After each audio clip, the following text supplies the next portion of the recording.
And welcome back to my YouTube channel. তো দেখো আজকের আমি ওর রান্নাঘরে কি নিয়ে চলে এসেছি। এটা হলো পায়েস হবে আজকের। তাহলে এই যে দেখো আমি এই যে জলটা ফুটছিল, তার মধ্যে আমি গোবিন্দভোগ চালটা দিয়ে দিয়েছি ধুয়ে। আমি একটু আগে থেকে চালটা ভিজিয়ে রেখে দিয়েছিলাম।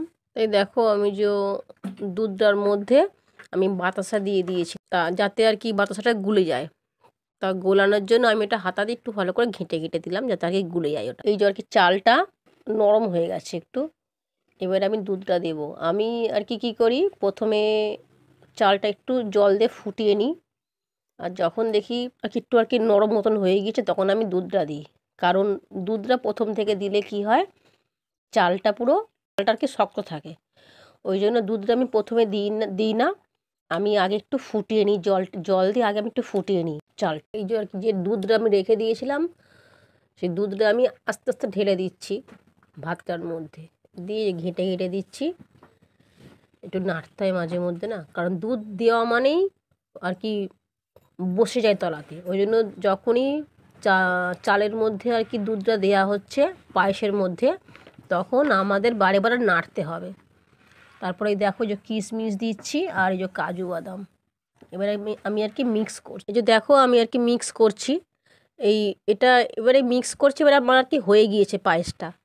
এই দেখো যে মিক্স করছি। এবার আর এটা কিছুক্ষণ ওই নেড়ে নিয়ে এবার ঢাকা দিয়ে রাখবো। তারপরে এটা আর কি আমার পায়েসটা হয়ে যাবে।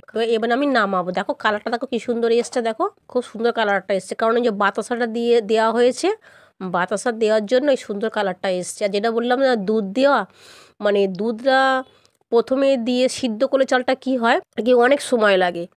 কিন্তু আমরা যদি একটু জলটা দিয়ে প্রথমে চালটা হালকা একটু যদি নরম করে নিই, তাহলে খুব তাড়াতাড়ি আর কি পায়েসটা আমাদের হয়ে যায়। তাহলে দেখো এটাকে একটা টিপস। হ্যাঁ, এই যে আর কি হয়ে গেছে আমার, দেখো একটু এবার আমার আর কি হয়েই গেছে। এবার নামাবো আমি। দেখো আমি যে নামালাম। তাহলে আমার এই রেসিপিটা তোমাদের ভালো লাগলে তোমরা লাইক কমেন্ট করে দিও। আর তোমরা যারা আমার সাথে আছো, নতুন আছো, তারা আমার চ্যানেলটাকে সাবস্ক্রাইব করে দিও। তোমরা খুব সুস্থ থাকো, ভালো থাকো।